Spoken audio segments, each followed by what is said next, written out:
Why was her name the only one missing from the mission board? Sarah stood in the briefing room, surrounded by men who spoke in clipped tones, their words echoing like steel on concrete. The projector hummed softly, casting the flicker of a map over their faces, valleys, contour lines, coordinates. But none of them met her eyes. Not yet. The air inside Falcon Base was heavy with diesel and tension. Outside, the wind clawed at the mountains, a constant reminder that Afghanistan didn't welcome anyone. Not invaders, not liberators, not even ghosts. She leaned against the cold wall, helmet under her arm, watching as the captain traced the extraction zone with a gloved finger. Ranger Unit 9. Objective: recover one asset, priority Alpha. His voice carried command, but something about it felt hollow, rehearsed. Sarah's jaw flexed. Why wasn't she listed? She'd been part of the recon team that found the missing intel officer's location. She knew the terrain better than anyone in that room, yet her name wasn't printed on the mission manifest pinned to the board. She cleared her throat. "Sir, you forgot one." Captain Rhodes turned. His eyes flickered over her, assessing. The kind of look some men gave when a woman wore the same badge they did, half respect, half resentment. "No mistake, Lieutenant. We're keeping this one tight. You've been in 3 consecutive operations. I know the ridge, I know the tunnels. You'll lose hours without someone who's been." "Enough." His word cut through the room. Every soldier looked away. No one challenged him. But then the silence stretched too long, and even Rhodes sighed. "You want in that bad." She nodded once. He leaned closer, lowering his voice. "This isn't about glory. You fall out there, there's no rescue." She met his gaze, calm, steady. "I don't fall." He studied her for a heartbeat longer, maybe searching for doubt, but found none. Then he tore the mission sheet from the wall and scribbled one name beneath the list. S. "Fine, but if this goes wrong." She didn't let him finish. "It won't." Hours later, the helicopter roared over the mountains, a screaming bird of metal fighting the wind. Inside, the cabin lights pulsed red. The world outside was ink black, split by lightning. Sarah sat strapped beside Sergeant Daniels, their boots knocking with each jolt. He was older, heavier, one of those men whose humor never faded even in hell. He grinned, adjusting his headset. "You really begged your way onto this one." She smirked faintly. "Begged is a strong word.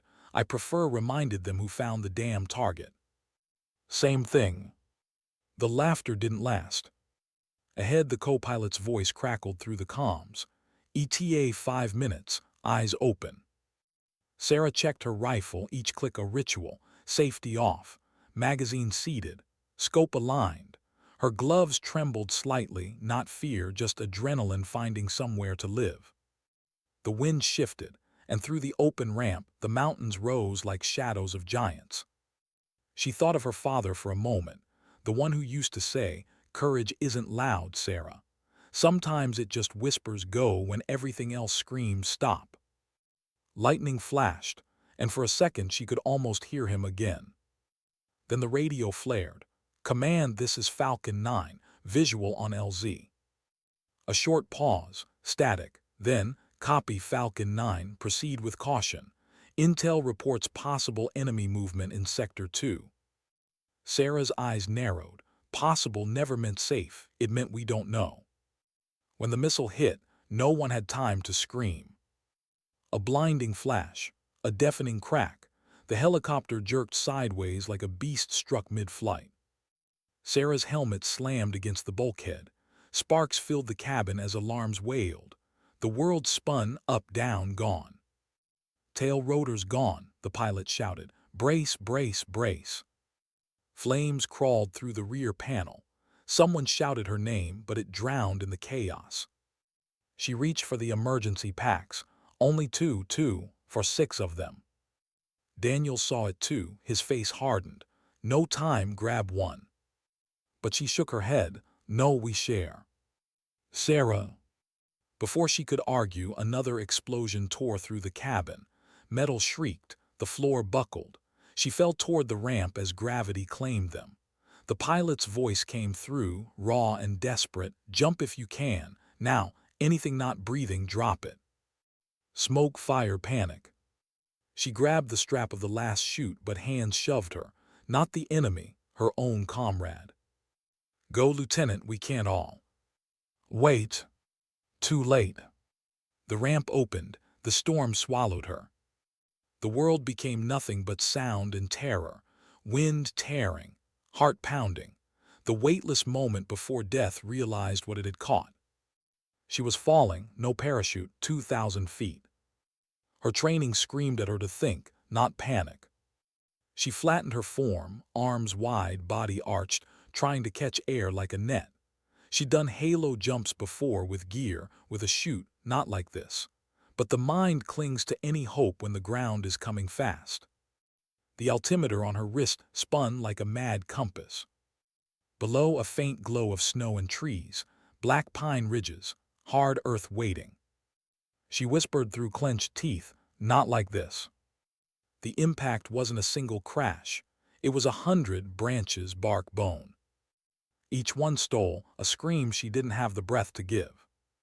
Then snow, cold silence. She didn't know how long she lay there, staring at the stars through the blur of her broken visor. Her ribs ached with every breath. One shoulder hung wrong, dislocated. But she was alive, somehow impossibly alive. She coughed blood, tasted iron, and laughed weakly. "Rangers lead the way," she whispered to no one. Above her, the burning wreckage of Falcon 9 lit the sky like a dying sun.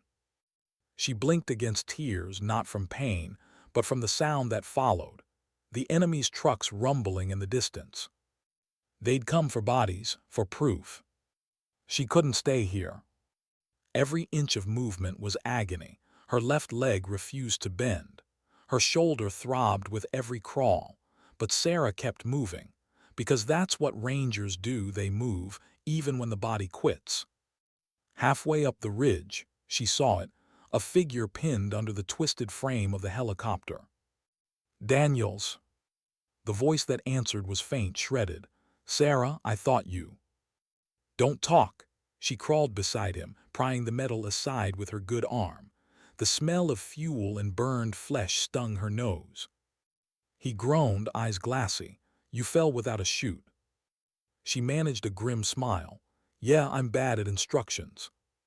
Together they breathed shallow, slow, synchronized, like soldiers who'd done this too many times. She bound his wound with what fabric she could tear from her uniform, ignoring the frost biting her fingers. The night didn't care who lived or died, but Sarah did. When dawn broke, it wasn't sunlight. It was survival pretending to be morning. Smoke curled from the wreck. The valley below was quiet, too quiet. She pulled herself to the radio console, half buried in snow and twisted wire. The main antenna was gone, power dead. But she wasn't the kind to stop it dead. Using a live battery and fragments of the signal booster, she rewired the transmitter by hand. Her fingers were bleeding by the time she pressed the button. "This is Lieutenant Sarah, U.S. Army Rangers," she said, voice shaking. "Falcon 9 down, 2 survivors. Request immediate." Static. Then through the hiss she heard engines, not American. Her stomach dropped. "Daniels," she whispered. They heard the transmission. His lips trembled. "You have to go." She looked at him, pale, barely conscious, and shook her head. "Rangers don't leave Rangers." He gripped her wrist weakly. "You'll die." She smiled, soft and broken. "Already fell once, didn't stick." Snow crunched. Shadows moved between the trees. Sarah loaded her rifle, the sound sharp, final. She stepped into the forest, one arm limp, the other steady. The pain followed her like a second heartbeat. The first burst of gunfire shattered the silence. She dove behind a rock, returned fire, dropped 2. The third came fast, too fast. She swung her rifle like a club, connecting with his jaw. He fell, she didn't stop. She kept moving, firing, breathing, surviving. The last thing she heard before her knees gave way was the distant thump of rotor blades, American ones. Rescue! Her vision dimmed, the snow around her turned red. She smiled through blood and pain, whispering to the sky, "Told you, Captain, I don't fall." And then silence. What do you tell yourself when waking up feels like failure? The first thing she felt was the oxygen mask against her face. The second was the sound, rhythmic, relentless. Beep, beep, beep. Hospital machines. Sarah tried to move, but pain answered first. Her ribs protested, her shoulders screamed, her side burned. Then a voice, calm, distant.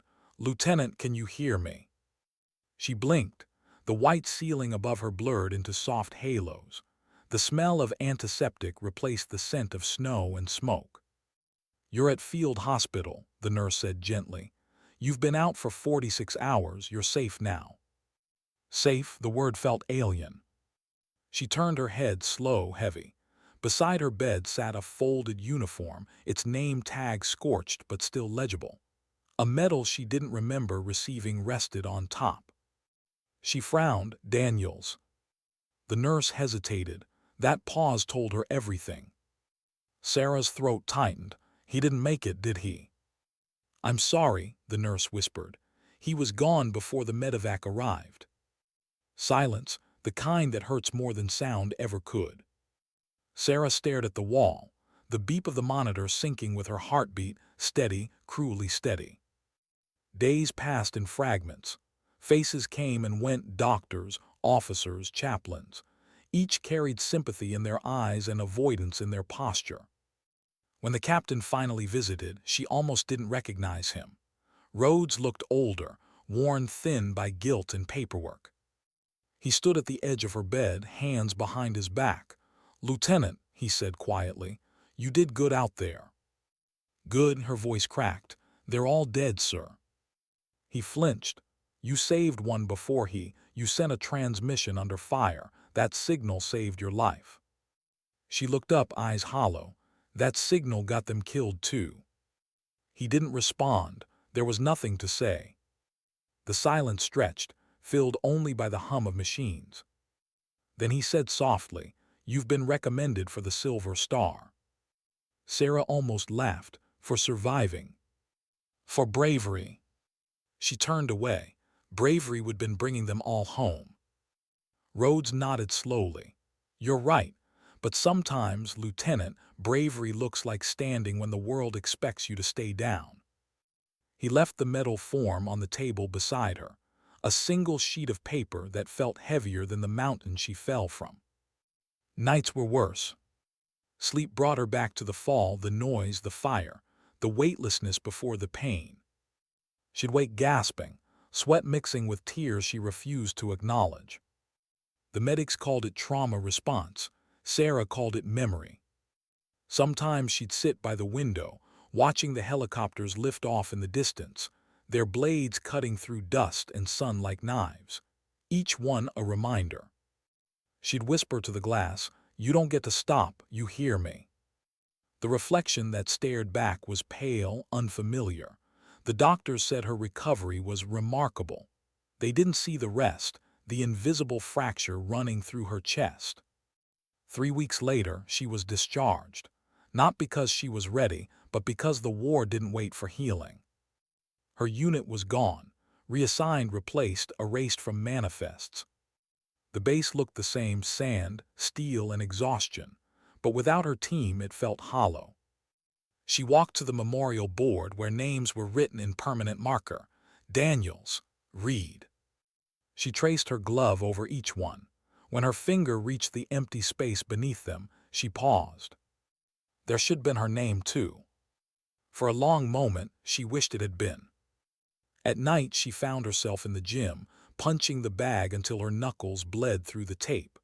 The impact grounded her, a rhythm her mind could trust. Still breaking bones to feel alive. The voice came from behind, familiar, rough. She turned. Captain Rhodes leaned against the doorway, arms folded. "Sir," she muttered, wiping sweat from her brow. He studied her. "You should be resting." I am between hits. He almost smiled.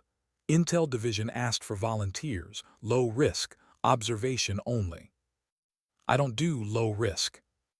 I know, he stepped closer. But this isn't a request. Command wants you behind a screen until your shoulders cleared for field work. Her jaw clenched. You think I can't fight anymore? He met her eyes. I think you've done enough fighting for now. She said nothing. When he left, the silence in the gym grew heavier. 2 days later, she sat in a dim ops tent, headphones over her ears, screens flickering with satellite feeds. Her job was simple: listen, track movements, flag chatter. Hours bled into each other, voices in Pashto, codes in static. She barely blinked. But one night, through the hiss of the feed, she heard something that made her freeze. A male voice, young, strained, speaking in broken English. Falcon, survivors, female soldier. Her pulse spiked. She replayed it twice, isolating the signal. The coordinates placed the voice near the same ridge where Falcon 9 went down. Falcon survivors. Impossible. Daniels was gone. She'd seen his body, but what if? She grabbed her notes, storming into Rhodes's office. Sir, you need to hear this. He listened. The static filled the tent, then he shook his head. Could be bait. Or it could be one of ours. After all this time. After all this time, she repeated firmly. Yes. He hesitated. Command won't authorize a rescue based on one signal. Then I'll go alone. He gave her a look, the same one from that first briefing. You're grounded. She took a breath. I was grounded before too. That night she sat in her quarters, the radio still playing the captured signal on a loop. The voice faded in and out, but every syllable gnawed at her. She thought of Daniel's last words, you'll die. And her answer, already fell once, didn't stick. She couldn't shake the thought, what if someone was still out there, waiting for help that never came? Her conscience was louder than any order. By dawn, she'd made her decision. She moved quietly, collecting her gear piece by piece, sidearm, knife, radio, first aid kit. No rifle, too loud. The supply officer looked up when she entered. Transfer orders. Classified, she said, sliding a forged form across the counter. Her voice was calm, authoritative, the kind that made people obey before thinking. He shrugged. Whatever you say, Lieutenant. Within an hour, she was airborne again, this time in the belly of a supply chopper heading toward the mountain sector. The pilot didn't ask why she was there. Soldiers didn't question ghosts returning to the battlefield. As the ridge came into view, her pulse slowed, that strange stillness that always preceded danger. The crash site was smaller now, half buried in snow, wind whispering through the broken metal. She stepped out, boots sinking deep, the cold biting through her uniform. Every step brought the past roaring back. The fire, the fall, the scream she never finished. She reached the wreck and knelt beside the charred remains of the cockpit. Her glove brushed something metallic, a dog tag. Daniels. She held it tightly, whispering, "You still watching me, old man?" Then she heard it, faint but real. A voice from somewhere deeper in the valley. Not an echo, not the wind. Help anyone. Her breath caught. It was human. She followed the sound down a narrow gorge, rifle drawn, every sense sharpened. The snow grew darker here, stained with soot and time. Then between two fallen trees, she saw it, a small, half-collapsed bunker she didn't remember from the maps. Inside, a flickering lantern. She crouched low, listening, another voice, weaker. They said she fell. Her heart raced. Who they were she didn't know, but whoever was inside knew about her. Sarah stepped closer, the crunch of her boots echoing through the still air. She raised her sidearm. U.S. Army Ranger, identify yourself. Silence, then a cough. Lieutenant. She froze. The man who crawled out was barely recognizable. Beard overgrown, uniform tattered, one arm in a crude sling. "Private," he croaked, "Falcon 9 rear gunner." She stared, disbelief and relief colliding in her chest. "We thought you were." "Dead," he smiled faintly, "almost." She knelt beside him, steadying him as he coughed. "How did you survive?" "Crashed into the gorge and crawled here. Locals found me, hid me, but insurgents took over the valley. I've been waiting." He looked at her with haunted eyes. "Did Daniels make it?" Her silence answered. He nodded weakly, knew he'd go down fighting. Before she could respond, a sound ripped through the cold engines. Multiple. She looked toward the ridge. Trucks. His face went pale. "They followed your bird." Sarah cursed under her breath. "Then we move now." She helped him to his feet, half dragging him through the snow toward the tree line. Bullets started to whistle past them. Snow exploded around their boots. "Keep moving," she shouted. They reached a shallow trench just as a grenade went off behind them, sending shards of metal through the air. She covered with her body. Pain flared across her back, but she didn't stop. "Stay down." Her radio crackled suddenly, a voice from command. "Unidentified transmission detected. Lieutenant, confirm position." She grabbed it, breath ragged. "Command, this is. Found Falcon 9 survivor under fire. Request extraction, grid 27 Alpha." "Static, then. Copy that. Hold position. Air support inbound." She exhaled slowly, snow melting against her face. Whispered, "You came back for us." She looked at him, tired, bleeding, alive. "Always." Above them the sky rumbled, the sound of salvation. But she didn't smile yet, not until they were both home. How many times can you be pulled from the fire before you start to wonder if you were meant to burn? Snow scattered like ash as the first round of explosions shook the valley. The mountain echoed with thunder not born of nature, but of war. Sarah gritted her teeth and pressed her hand against his shoulder, keeping him low. The wasn't far, too close, too loud. The sound of it was a promise and a threat at once. "Stay down," she shouted over the roar. The shockwave rolled through the gorge, throwing dust and fragments over them. Sarah's ears rang, her vision blurred.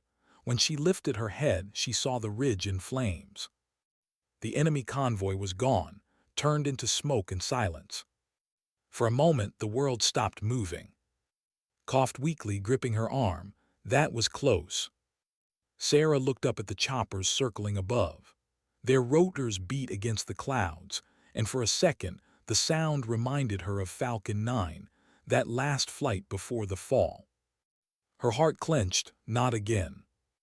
"Extraction inbound," the radio crackled. "Smoke for visual." She tore a red flare from her vest, cracked it open, and waved it through the smoke.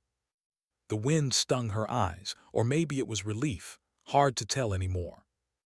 Minutes later, 2 Rangers dropped from the helicopter, moving fast and silent. "Lieutenant," one called. "Here," she answered, her voice raw. "We've got one survivor, critical." They moved like a machine, lifting onto the stretcher, checking vitals, securing the harness. "Ma'am, you're bleeding," one of them said, eyeing her shoulder. She looked down. Her sleeve was dark with blood, the fabric shredded. She hadn't even felt it. "I'll live," she said simply. The ranger frowned. "You always say that." She didn't answer, just looked toward the mountain, the wreck of Falcon 9 now nothing more than scattered steel. The ranger followed her gaze. "That your bird?" "Was," she murmured. Then quieter, "It was more than that." The flight back to base was silent. Drifted in and out of consciousness beside her, murmuring fragments of the past. She kept a hand on his wrist, counting his pulse like a prayer. Every thud of the helicopter blades matched her heartbeat. Every vibration beneath her boots whispered memories she tried to bury, Daniels gasping for breath, the fire crawling through the cabin, the push that sent her falling into blackness. She told herself she'd made peace with it, but peace was a word people used when they were too tired to fight grief anymore. When the helicopter touched down, the medics rushed away. Sarah climbed out slowly, boots hitting the tarmac, and for the first time since the fall, she felt the full weight of it, everything she'd carried in silence.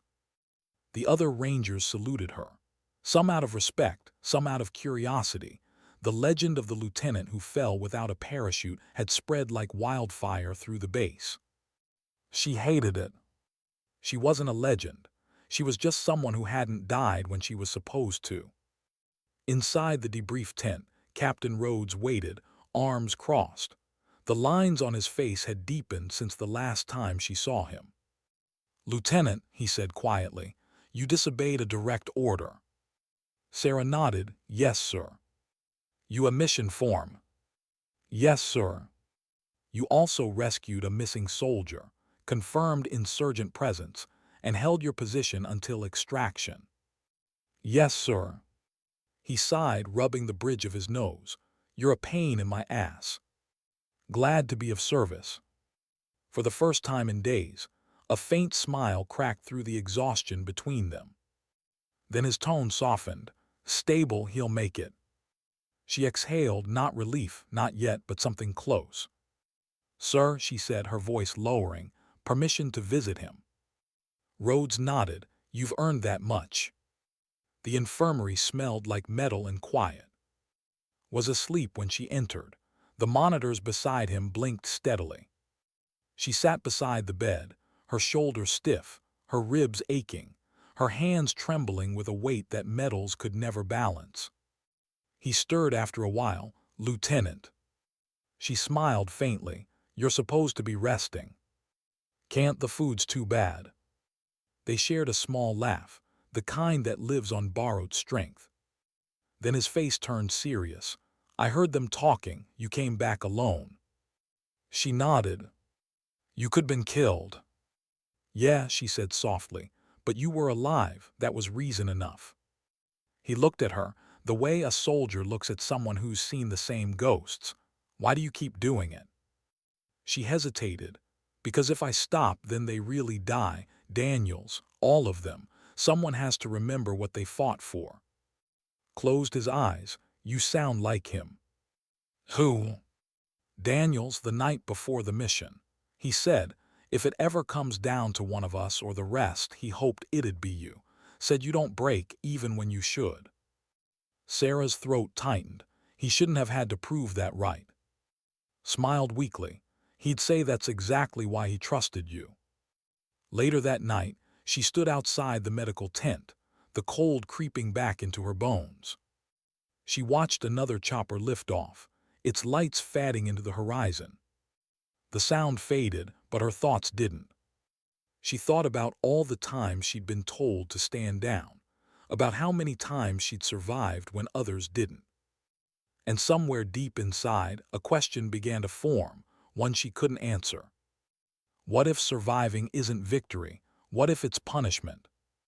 The thought hit hard, and for a moment she wanted to run from it. But the thing about ghosts is, they don't chase you. They wait until you're still, then sit beside you quietly. She sank to the ground, resting her back against a fuel drum, and closed her eyes.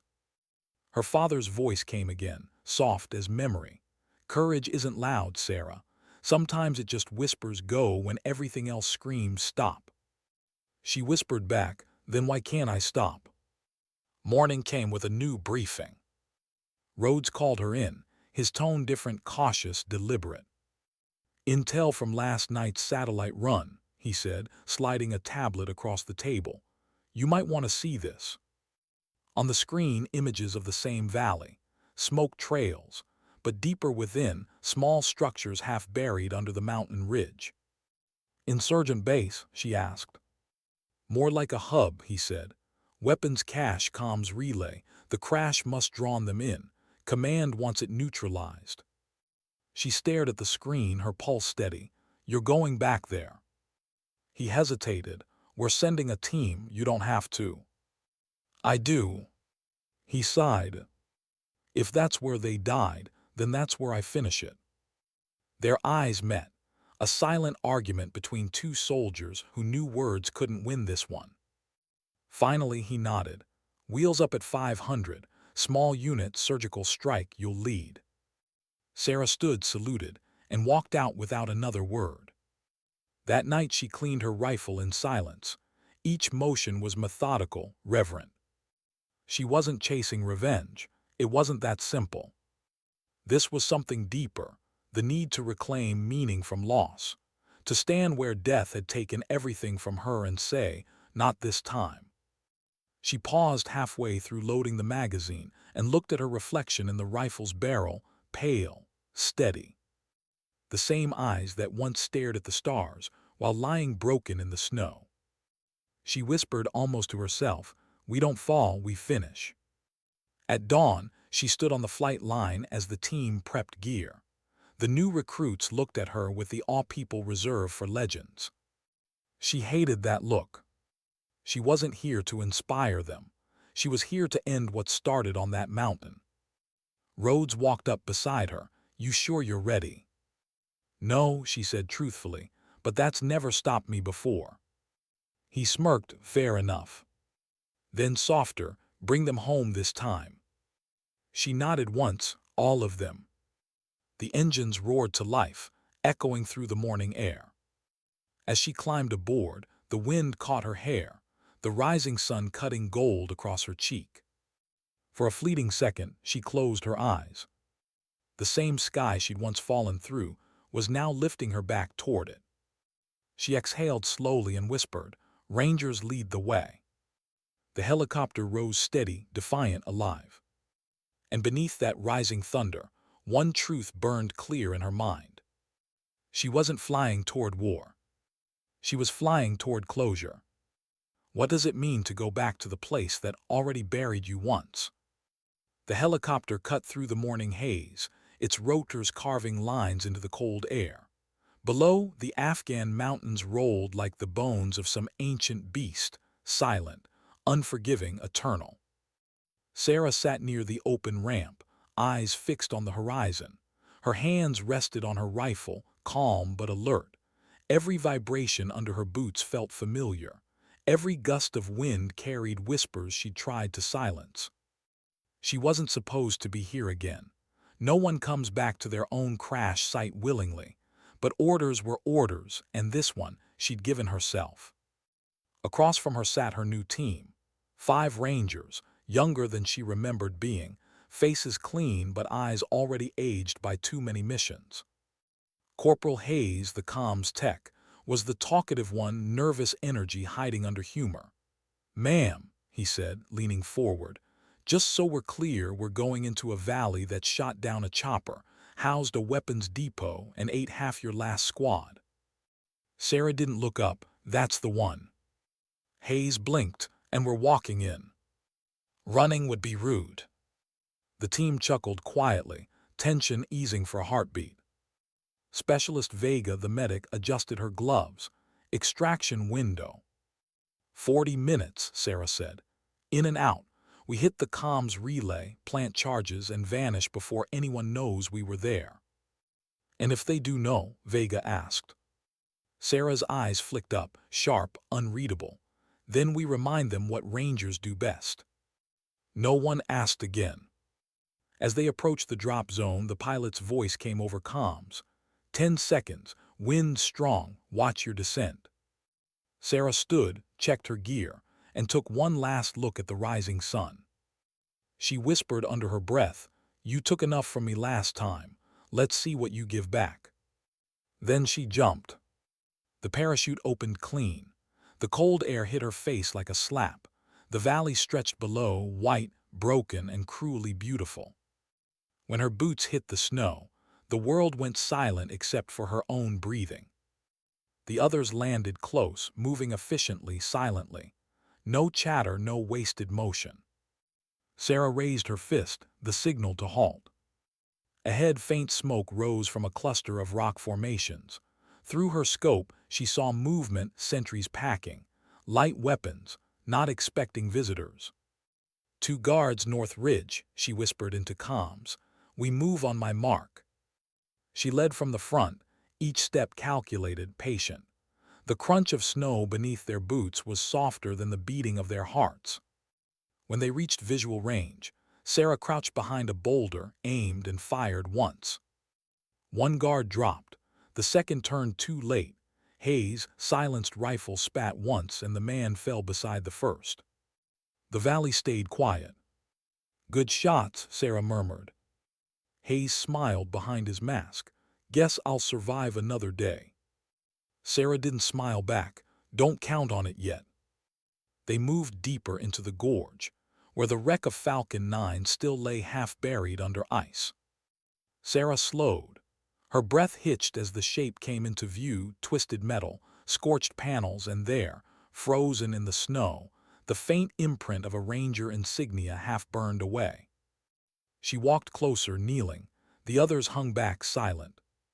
She touched the blackened fuselage with her gloved hand. The metal was cold, too cold. Her reflection blinked back at her, not the woman who'd fallen here once, but something else, someone harder. "Ma'am," Vega asked softly. Sarah stood. "Keep moving." But as they passed the wreck, Hayes whispered, "Doesn't it bother you coming back here?" She didn't turn. "Every second." "Then why do it?" "Because ghosts don't fade if you keep walking away from them." At the center of the valley, they found the bunker, a newer structure, concrete and steel, built on the ruins of the enemy's last stronghold. The insurgents had turned her team's grave into a fortress. Sarah stared at it, anger flickering like static behind her calm. "They used our wreckage to build this." Hayes scanned with his tablet. Thermal shows 6, maybe 7 inside, 2 near the entry, no heavy armor. "Perfect," she said. "Vega, plant the first charge on the east wall. Hayes with me." They moved fast. The first 2 guards dropped silently. Vega's charge blinked red against the concrete. Sarah crept to the entrance, checked the corner and signaled. They breached. The firefight was short and brutal. Bullets ricocheted off the narrow walls, flashes lighting the darkness. When it was done, the air smelled of cordite and blood. Sarah lowered her rifle, breathing heavy but controlled. "Clear," Vega called out. They began sweeping the bunker. Inside, crates of weapons, American-made. Hayes cursed, "Our gear, they've been raiding our convoys." Sarah's jaw tightened. "No more." She opened her pack, pulling out detonators. "Plant everything. We burn this place to the ground." As they worked, Vega found something strange, a metal locker marked in faded English. "Ma'am," she said, calling Sarah over, "this one's different." Sarah it opened with her knife. Inside, old U.S. tags, battered helmets, fragments of uniforms. Her breath caught. These weren't enemy trophies. They were her unit. She reached in, pulling out a piece of cloth, torn but recognizable. Daniel's name still faintly stitched across it. For a long time, she couldn't speak. Hayes looked over her shoulder, his voice barely above a whisper. "They kept it." Sarah stared at the relics, something inside her fracturing quietly. "They built this out of what they stole from us," she said softly. "Our bird, our dead, our names." She closed the locker. "Then we take it all back." The charges were set. The team moved to Point Bravo, a high ridge overlooking the valley. The timer on her wrist ticked down, 4 minutes. Snow began to fall again, slow and steady. The same kind of snow that had covered her the night she fell. The same cold, same silence. But she was standing this time. She turned one last time toward the wreck of Falcon 9, barely visible through the haze. "Goodbye," she whispered. The explosion that followed tore the mountain open. The ground shook under their boots as fire erupted from the valley floor, consuming everything, bunker, weapons, ghosts. A wall of smoke rose, curling into the pale sky like a black flag surrendering to wind. The sound hit seconds later, rolling across the ridge like thunder, remembering where it came from. Hayes whooped, half in awe, half in relief. "That's one hell of a send-off." Sarah didn't respond. Her eyes were fixed on the inferno. Vega approached quietly. "You okay?" Sarah's lips trembled before she steadied them. They're gone now, for real this time. Then why do you look like that hurts? Because it's supposed to. As they hiked toward the extraction zone, Rhodes' voice came through comms. Team Bravo status. Sarah keyed her mic. Objective complete, target facility neutralized, no casualties. There was a pause, the sound of someone holding their breath. Then, copy that, good work, birds inbound, ETA 2 minutes. She nodded to the team. We're done here, move out. When the helicopter lifted them from the ridge, Sarah watched the valley shrink below, black smoke against white snow. Hayes leaned forward. You think they'll rebuild again? Sarah shook her head. Maybe, but not on our bones. The team fell silent. Then Vega asked quietly, what happens now? Sarah didn't answer right away. She looked out over the mountains, those endless, indifferent peaks. Now, she said finally, now we remember and we go home. But as the helicopter turned west, she caught sight of something glinting in the snow, just for a moment, just before the clouds swallowed it. It looked like a dog tag, her own maybe, lost that first night when she fell. And for the first time in a long time, Sarah smiled. Not with triumph, not with pride. With peace. She whispered, guess I finally picked it up. The return flight was quiet. The new Rangers dozed, leaning against their gear. Vega wrote notes in a small book. Sarah just sat there, listening to the hum of the rotors, the pulse of life around her. She'd come back to where everything ended, and somehow found a way to begin again. The voice in her head, the one that used to sound like guilt, now sounded like gratitude. You did it, it said, you brought them home. And when the horizon broke open, revealing the distant lights of base camp, she closed her eyes and whispered, Rangers don't fall, we rise. What does it mean to come home, when part of you never left the war? The helicopter descended through the morning mist, landing on the tarmac with a thud that echoed through Sarah's bones. Dust rose, engines howled, and the weight of silence followed in behind them. She stayed seated long after the others unstrapped. Her fingers gripped the edge of the seat, knuckles white. She didn't want to stand yet, not because she couldn't, but because she wasn't sure what waited when she did. The others jumped down, voices mixing with the sounds of base life. Laughter, orders, the metallic clatter of normalcy. When Sarah finally stepped off, the ground felt strange beneath her boots. Solid, safe, unfamiliar. Captain Rhodes was there, clipboard in hand, but the look in his eyes wasn't one of formality. It was quiet pride. You did it, he said simply. She nodded once. We all did. He glanced at the others. Go get some rest, Rangers. They saluted and walked off toward the barracks, their silhouettes fading into the bright Afghan sun. When they were gone, Rhodes turned back to her. How does it feel? Sarah exhaled slowly, like something finally over. He nodded, it is. But she didn't agree, not really. She looked back at the horizon, the same direction she'd come from, and whispered, not yet. Later that day, the base was unusually quiet. Soldiers moved slower, their eyes tired but calm. Word had spread that the Ranger lieutenant who fell without a shoot had gone back and finished what she started. Some saluted her when she passed, some just nodded, some whispered her name like a legend. She hated it. Every title, every salute, every story they told in the mess hall, it felt heavier than her rifle ever had. Because behind every story there were names that didn't make it back. Daniels, Reed. The world remembered the ones who survived, but Sarah remembered the ones who didn't. The medal ceremony came 3 days later. The parade ground was lined with flags, cameras, and rows of soldiers in uniform. The brass stood on the stage, generals, commanders, a few politicians flown in for optics.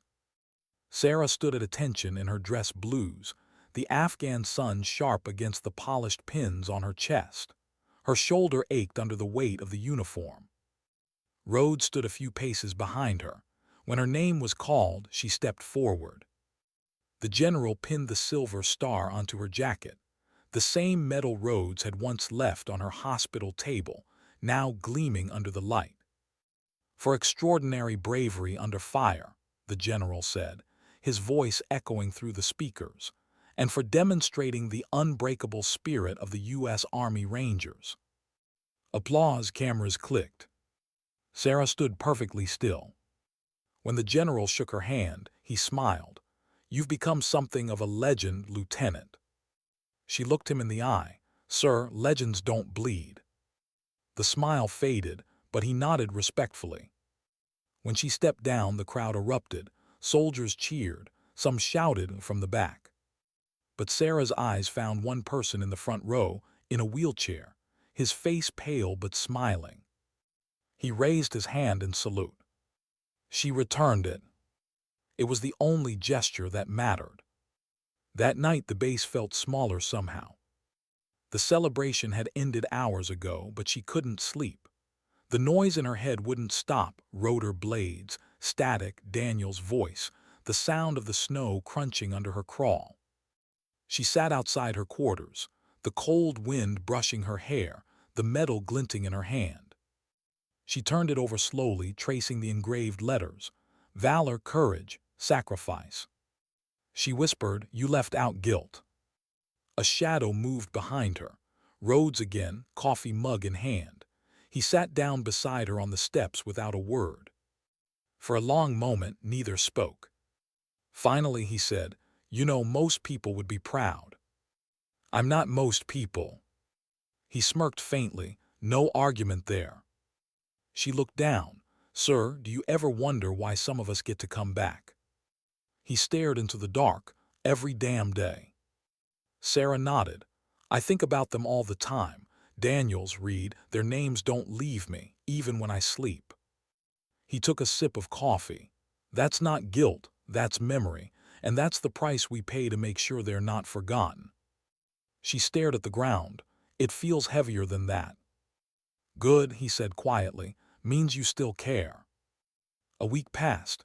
Orders came down. Her rotation was over. She was going home. Home, the word felt foreign, like a language she hadn't spoken in years. When she boarded the transport plane, she looked back at the base, the dust, the flags, the rising sun, and for the first time, she felt the distance growing between who she was and who she'd become. The plane lifted off, the desert fell away. And with every mile, she wondered if she was leaving the war, or if it was leaving her. Virginia greeted her with rain. The kind that didn't sting or burn, just soaked quietly into everything. Her boots hit American soil again for the first time in months. Families crowded the terminal. Children ran into waiting arms. Sarah walked alone.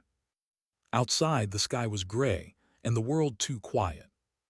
The air didn't smell of diesel or gunpowder. There were no alarms, no rotors, no static. Just birds, leaves, distant traffic. It should have felt peaceful. It didn't. She rented a small house near Arlington. 2 rooms, bare walls, 1 window that faced the woods. She didn't hang her medals. She didn't unpack her uniform. She just placed the dog tags of her fallen team on the table beside her bed. Every morning, she'd wake before dawn, out of habit. She'd stand by the window and watch the world turn gold for a few minutes before fading into ordinary light. And sometimes, she'd whisper their names one by one, as if saying them out loud kept them from fading. Daniels, Reed. Always in that order. A month passed. The Army sent invitations for interviews, documentaries, speaking engagements. She ignored them all. When one reporter tracked her down, she opened the door just enough to say, "Courage isn't entertainment," before closing it again. At night, she'd sit outside with a cup of coffee, staring up at the same stars she once saw from a halfway across the world. Some nights she cried, some nights she didn't, but every night she remembered. One evening, a knock came. When she opened the door, Rhodes stood there, no uniform this time, just jeans and a jacket. "You weren't easy to find," he said. "Didn't want to be found." He smiled faintly. "Yeah, figured." He handed her a small envelope. "From command. They wanted you to have this." Inside was a photo, her and her team, taken a week before the mission. Daniel's grinning, making a face, Sarah caught mid-smile.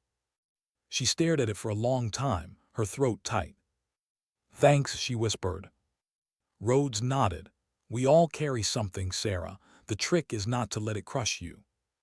She looked at him, eyes tired but alive. "You think that's possible?" He shrugged. "Some days." After he left, she sat back down on the porch steps. The night was still. She looked at the photo again. Then slowly, she reached into her pocket and pulled out the silver star. She placed it beside the picture, metal and memory side by side. "None of this means anything without you," she whispered. The wind rustled through the trees, soft, almost like a voice answering. She closed her eyes. For the first time, she didn't see fire or snow or falling skis. She saw Daniel's grin, bad jokes, Reed humming old country songs over the radio. She saw life. And for once, that hurt less than it used to. When dawn came, she walked to the small hill behind the house. The rain had stopped and the air was clear. She placed the medal on the ground, pressed the photo beneath a flat stone, and whispered, "You're home now." Then she stood there for a long time, breathing in the silence. No rotors, no gunfire, no fear. Just the world wide, alive, mercifully still. As the sun broke the horizon, Sarah spoke quietly, almost to herself. "I thought surviving was punishment. Maybe it was just the world's way of asking me to remember them." She smiled faintly. "Sometimes dignity doesn't speak, it simply acts." She turned back toward the house, the rising light painting gold across her scar. And for the first time since the fall, Lieutenant Sarah didn't feel like she was falling anymore. She was walking forward. Alive. Free. What happens when the war ends, but it keeps living inside you? Morning came quietly. The air smelled of wet pine and earth, a far cry from diesel and dust. Sarah sat at her kitchen table, a half-drunk cup of coffee beside her, staring at the silence. She used to crave silence overseas. Now it made her skin crawl.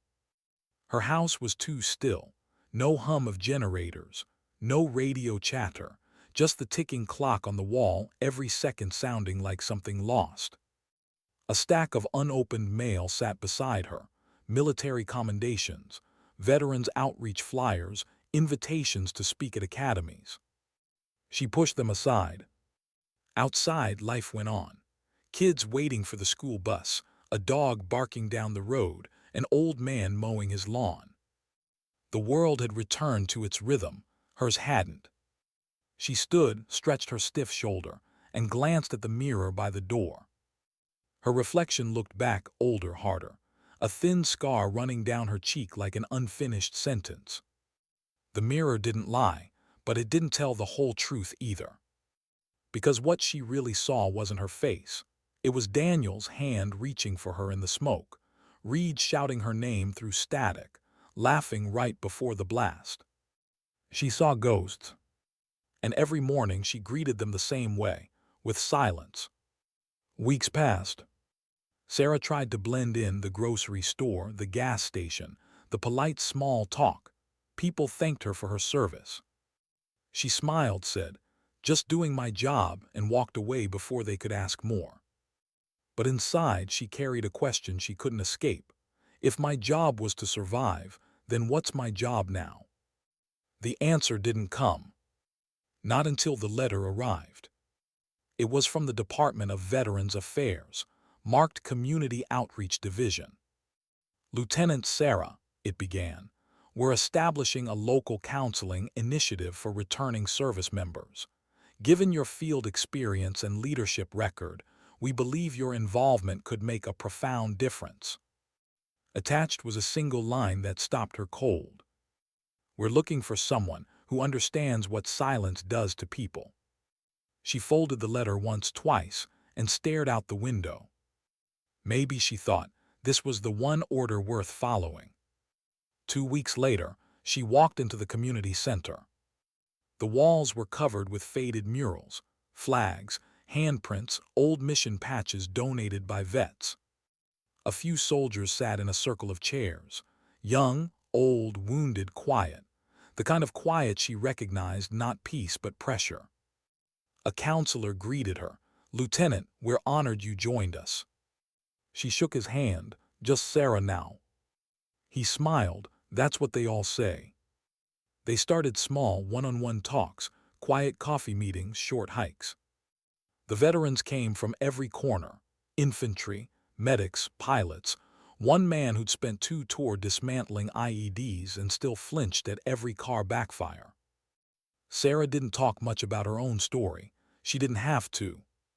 When they asked, she'd say, "I fell once, it hurt, but I got up." And somehow that was enough. One evening after a session, a young Marine named lingered behind. He was barely 23, pale, scars running down his arm. "Ma'am, Sarah," he corrected awkwardly, "can I ask you something?" "Sure." He hesitated, then said quietly, "How do you stop hearing it?" "Hearing what?" "The noise, the rotors, the screams, the gunfire. It's like it's still there, even when I close my eyes." Sarah looked at him for a long moment. She knew that sound well, the echo of chaos replaying itself like it forgot you, left. "You don't stop hearing it," she said softly. "You learn to make it part of your silence." He frowned. "That doesn't sound peaceful." "It isn't," she said, "but it's real." He nodded slowly. "I can live with real." "Good," she said, managing a faint smile, "because that's where healing starts." That night, she sat in her truck long after everyone had gone. The parking lot lights hummed. Rain tapped against the windshield. She thought of how far she'd come, from that valley of fire and snow to this quiet corner of a forgotten town. Some days, she still felt like she'd never left the fall. But now, at least, she wasn't falling alone. The next morning, she visited Arlington. The rows of white headstones stretched out like an ocean of memory. She found Daniel's marker easily. She'd memorized the coordinates months ago. The grass was trimmed, the marble clean. Someone had left a small, folded note beside it. She didn't open it. Some things were meant to stay private between the living and the dead. She knelt, resting her hand against the cold stone. "Hey, Sarge," she said quietly. "Brought some new recruits.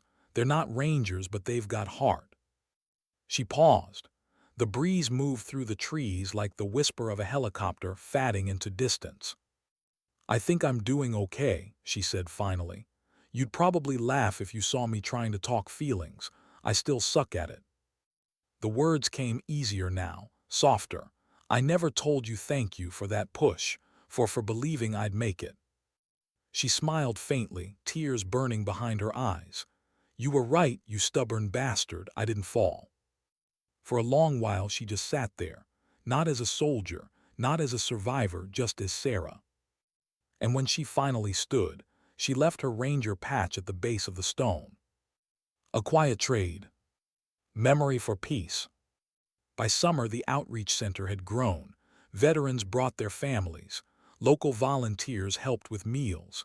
Kids painted flags on the walls. The noise of life slowly replaced the echoes of war. But there were still moments. Some nights, Sarah would wake up gasping, reaching for a rifle that wasn't there.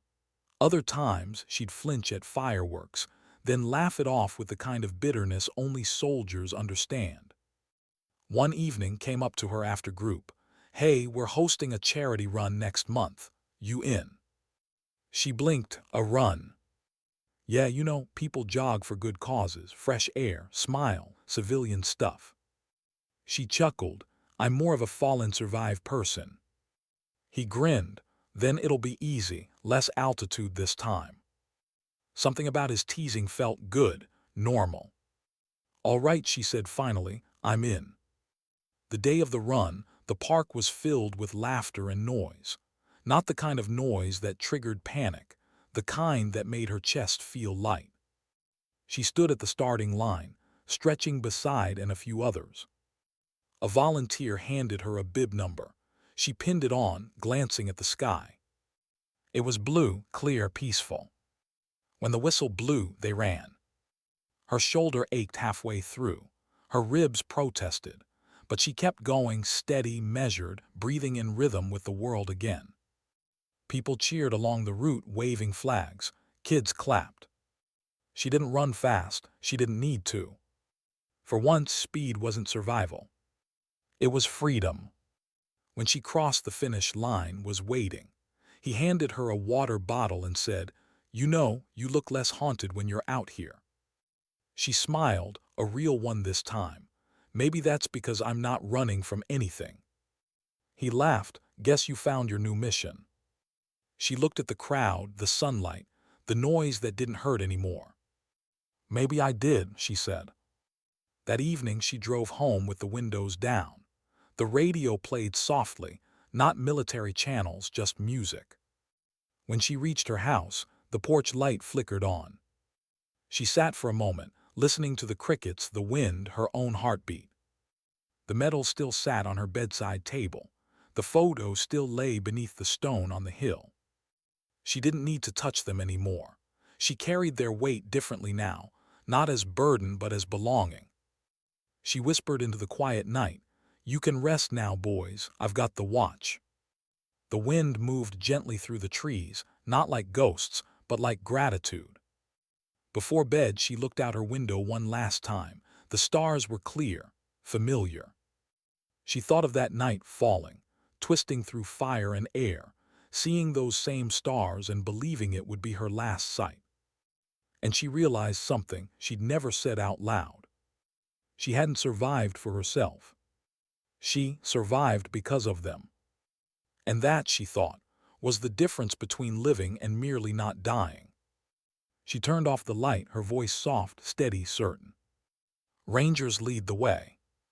What happens when the war ends, but it keeps living inside you?" Morning crept in quietly.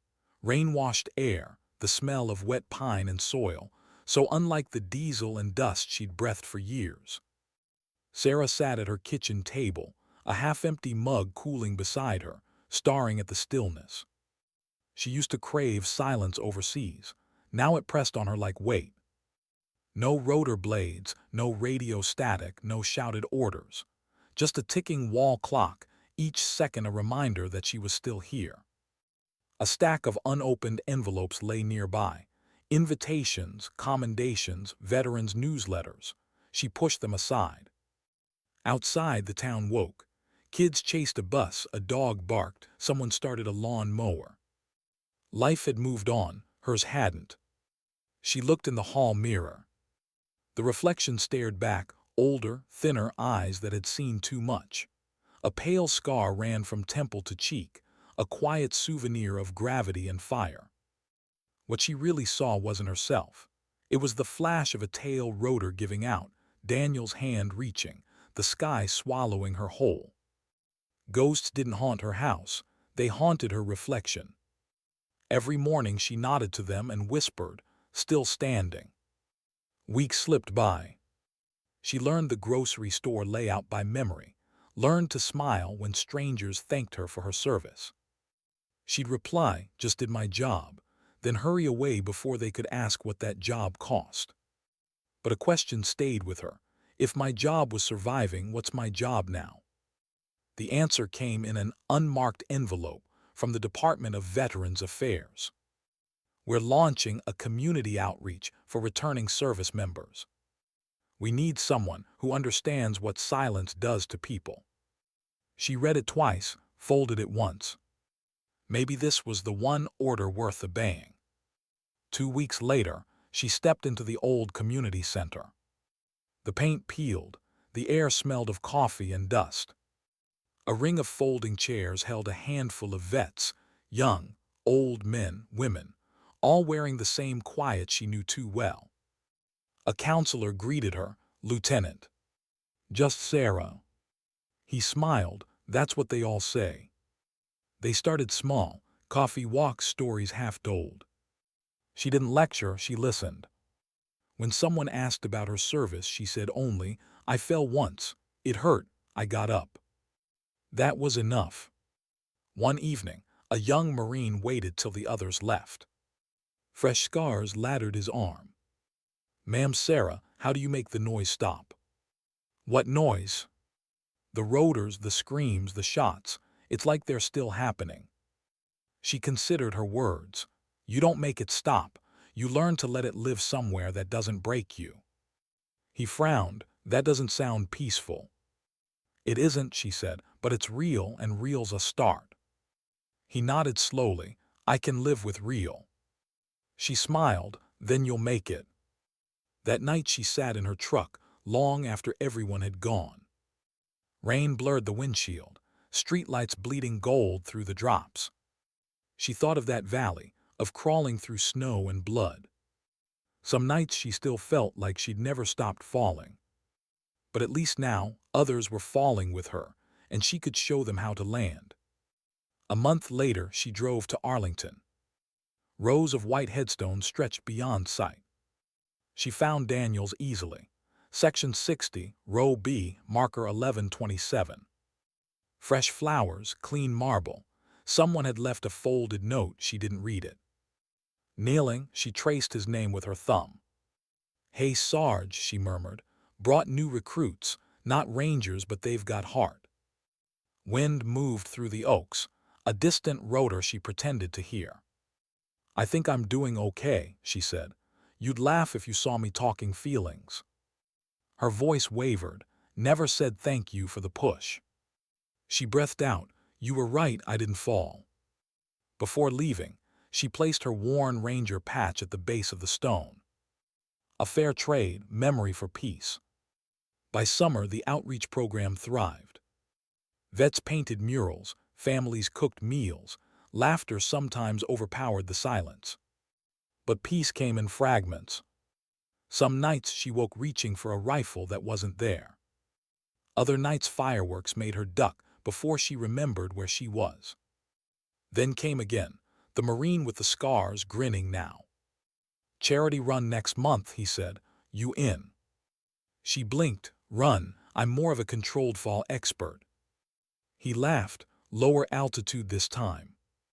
Something about the banter felt good, normal. "All right," she said, "I'm in." The day of the run dawned bright and crisp. Families lined the park, flags fluttering. At the start line handed her a bib. "Don't overthink it, left foot, right foot." She glanced up. The sky was impossibly blue. When the whistle blew, they ran. Her shoulder protested, ribs tightened, but she kept pace. The cheers along the path weren't battle cries. They were life, loud and harmless. Halfway through, jogged beside her. "You look different, you know, lighter." She managed a breathless smile. "Maybe that's because I'm not running from anything." He laughed. "Guess you found your new mission." Maybe she had. That evening she drove home with the windows down. Music on low, wind in her hair. When she pulled into her driveway, the porch light flickered on. She sat there a moment, listening crickets, rustling leaves, her own heartbeat steady for once. Inside, the silver star still rested on the table. The dog tags of her fallen lay beside it. She didn't touch them, she didn't need to. Looking up at the darkening sky, she whispered, "You can rest now, boys, I've got the watch." The wind stirred softly, like an answer. Later, lying in bed, she stared through the open window. The stars were clear, familiar. She thought of the night she'd fallen, how she'd looked at those same stars and believed they were the last thing she'd ever see. Now they felt closer, kinder. And she finally understood. She hadn't survived for herself. She survived because of them. That was the difference between living and merely not dying. She smiled in the dark and whispered, "Rangers lead the way." How do you say goodbye to a life that never really let you go? The world was quiet again. Not the kind of silence that follows battle. This was different. War had faded into the distance, like a storm that had finally lost its thunder. Years had passed since that mountain. The snow had melted, the fire had cooled, and the memory had softened but never disappeared. Lieutenant Sarah, now just Sarah, stood on the edge of a parade ground, watching the next generation of Rangers run drills under the morning sun. She wasn't in uniform anymore, just a civilian jacket, a worn cap, and a small pendant that held a fragment of the parachute cord they'd found near Falcon 9's wreckage. Rhodes was gone now, retired, living somewhere by the sea. Had started a small foundation for wounded soldiers. Vega ran medical response training in D.C. Even, the young Marine, had finished school and was now helping new vets reintegrate into civilian life. They'd all found their ways forward. But Sarah, she had stayed close to the sound of boots and wind and discipline, not because she missed it, but because she owed it something. She visited the base every year, same day, same time. It wasn't an anniversary anyone else marked, but for her, it was the day the fall began. Some called it luck, others called it a miracle. Sarah called it unfinished business. She'd been mentoring recruits for 3 years now, working quietly with the training command. She never lectured, never bragged. Her lessons were simple, often whispered over the noise of gunfire and drills. Check your fear before your weapon. Don't follow the map, follow what's right.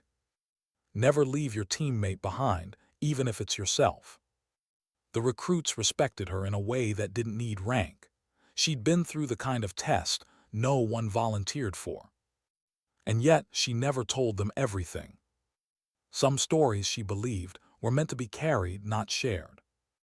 That morning, a young trainee approached as the others packed up, nervous, eager.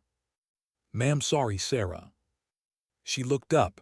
"What's on your mind, soldier?" The girl hesitated, maybe 19, her uniform still too new to have faded. "Is it true?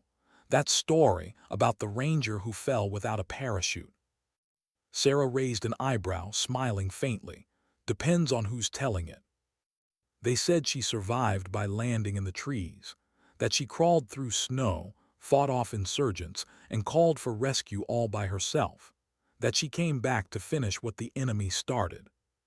Sarah took a slow breath, looking out over the field. Stories change in the retelling. "So it's not true?" "Oh, it's true," Sarah said softly, "but not for the reasons you think." The girl frowned. Then why did she survive? Sarah's eyes softened, steady, distant, because she wasn't done helping other people get up yet. The young ranger nodded, not fully understanding but sensing the truth in her tone. Before she could ask more, an officer called her back to the line. She saluted, awkward but genuine. Sarah returned it. "Rangers lead the way," she said quietly. The girl grinned, all the way. When the field emptied, Sarah walked the perimeter trail. The air smelled of cut grass and jet fuel. Somewhere, a helicopter spun up, that same whirling rhythm that used to set her pulse racing. It still did. But now it didn't bring panic, it brought memory. She stopped by the memorial wall, black granite polished to a mirror, hundreds of names etched into its surface. Her hand found the familiar ones immediately: Daniels, Reed. She whispered them like a prayer. Then she saw her own reflection between their names, older now, gray in her hair, the faint scar still visible. "You'd probably laugh at me," she said softly, "standing here getting sentimental." A faint wind moved across the field, the kind that carried the smell of faraway rain. She smiled. "Yeah, I hear you, Sarge, I know, keep moving." That evening she returned home. The house hadn't changed much, same creaky porch, same photo of her team on the wall. But inside her, something had changed. She felt settled. Not healed, healing was a process, not a finish line, but anchored, rooted. On the kitchen table lay a small envelope with a government seal. She opened it absently. Inside, a letter from Army HQ.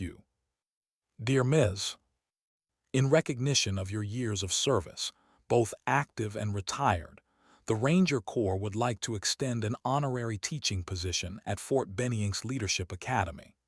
We believe your experience, both in the field and beyond it, represents the spirit of the Rangers better than any textbook ever could. We hope you'll consider it. Sarah smiled faintly. Teaching. She thought about all the people who'd taught her. Rhodes, Daniels, the medics who patched her up, the strangers who'd kept her alive in that cold valley. Maybe this was how it came full circle. She looked at the letter again and whispered, "All right, one more mission." A month later, she stood before a new class of recruits. The room was silent, waiting. Some had heard of her, others just saw another instructor. She started simply, "My name is Sarah. Some of you might heard stories about me. Don't believe most of them." A ripple of laughter broke the tension. She continued, "What matters isn't how someone survives a fall. It's what they do when they hit the ground. Because sooner or later, all of you will fall in training, in battle, in life.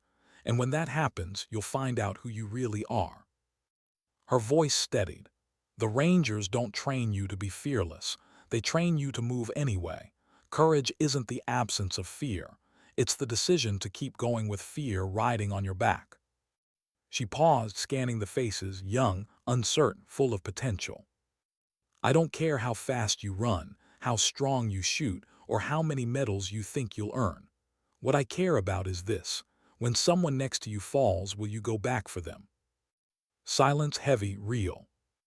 Then one of the recruits said quietly, "Yes, ma'am." Sarah smiled. "Good, then you're already halfway there." That night she stayed late after class, sitting on the empty bleachers as the lights dimmed. She could still hear them training outside, shouting cadence, boots pounding rhythm into the dirt. It was a sound that once haunted her. Now it felt like music. She closed her eyes and breathed deeply.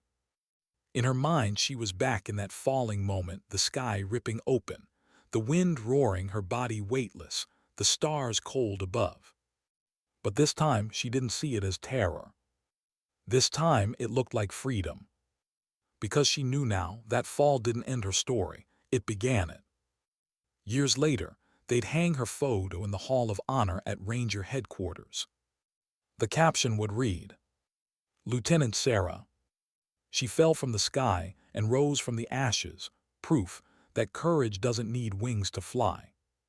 Cadets would touch the frame before every deployment. Some would whisper her name. Others would just look at her eyes, calm, unshaken, and feel braver for it. And somewhere far beyond that polished hall, in a quiet cabin beneath an open sky, Sarah would sit on her porch, watching the sun go down. A mug of coffee, a book she'd never finish, a life finally her own. She'd think of Daniels, of the valley, of every soul who never made it home. And she'd whisper to the wind, "We did it." The wind would answer in its own way, soft, steady, infinite. As the last light faded and the stars came out, those same stars that once framed her fall, Sarah smiled. Her heartbeat was steady, her hands still strong. And for the first time in her life, she didn't feel like a soldier remembering war. She felt like a woman who had finally learned how to live. Because surviving wasn't her greatest act. Teaching others how to rise was. She looked up at the sky, at the place she once fell through, and whispered one last time, "Rangers lead the way." Then she closed her eyes, leaned back in her chair, and let the night hold her gently. No alarms. No fire. No fear. Just peace. Because sometimes dignity doesn't speak. It simply acts.